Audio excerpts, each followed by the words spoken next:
Bollywood actor Sushant Singh Rajput के case में drug angle सामने आने के बाद बॉलीवुड के कई सितारों पर भी ड्रग्स यूज करने का आरोप लगा है।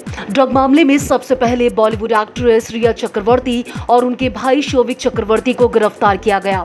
एनसीबी की पूछताछ के बाद रिया चक्रवर्ती ने बॉलीवुड के कई सितारों का नाम लिया, जिनमें से दीपिका पादुकोण, सारा अली खान, श्रद्धा कपूर और रकुल प्रीत सिंह का नाम सामने आया।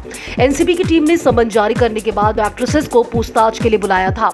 जी हां दोस्तों, पूछताछ के दौरान दीपिका पादुकोण और श्रद्धा कपूर से सुशांत से रिलेटेड कई बातों के खुलासे हुए हैं।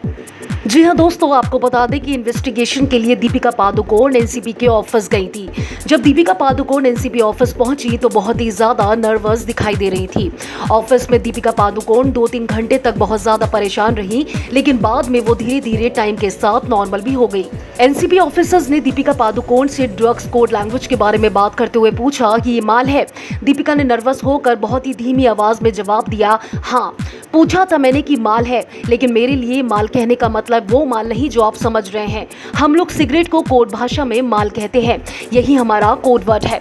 जी हाँ दोस्तों, दीपिका पादुकोण ने कोड लैंग्वेज के बारे में बात करते हुए कहा कि वो लोग सिगरेट को माल कहते हैं। अलग अलग ब्रांड्स की सिगरेट्स को इन लोगों ने अलग अलग कोड वर्ड दिया हुआ था।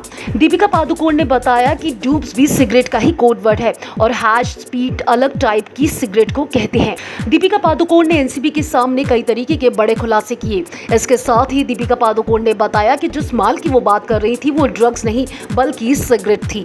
एनसीबी की टीम को ये शक था कि ये लोग पहले ही बाप की योजना बनाकर आए हैं। जी हाँ दोस्तों, एनसीबी के ऑफिसर्स ने दीपिका पादुकोण से सारे सच उगलवाने के लिए एक दूसरा तरीका अपनाया। एनसीबी ने दीपिका के मैनेजर करिश्मा के सामने टेबल पर एक कागज और एक कलम रख दिया और इसके साथ ही 2 सिगरेट भी रखी। उनमें से एक सिगरेट मोटी थी और एक सिगरेट पतली। एनसीबी ऑफिसर्स ने करिश्मा से कहा कि दोनों ही सिगरेट के नाम लिखकर दिखाओ। करिश्मा ने दीपिका की तरह ही पतली वाले सिगरेट का नाम हैश और मोटी वाले सिगरेट का नाम वीड लिखा। सारी पूछताछ के बाद दीपिका और करिश्मा के जवाब एक ही मिले तो एनसीबी को समझ आ गया कि दोनों ने पहले से ही प्लानिंग की हुई है। जी हाँ दोस्तों, एनसीबी ने दीपिका पादुकोण के सामने 2 तरह की सिगरेट रखी, जिसमें एक मोटी थी और दूसरी पतली, और दोनों ही सिगरेट्स के नाम दीपिका पादुकोण से लिखने के लिए कहा, जिसके बाद एनसीबी की टीम को शक हो गया कि ये सब लोग पहले से प्लानिंग कर आए हैं।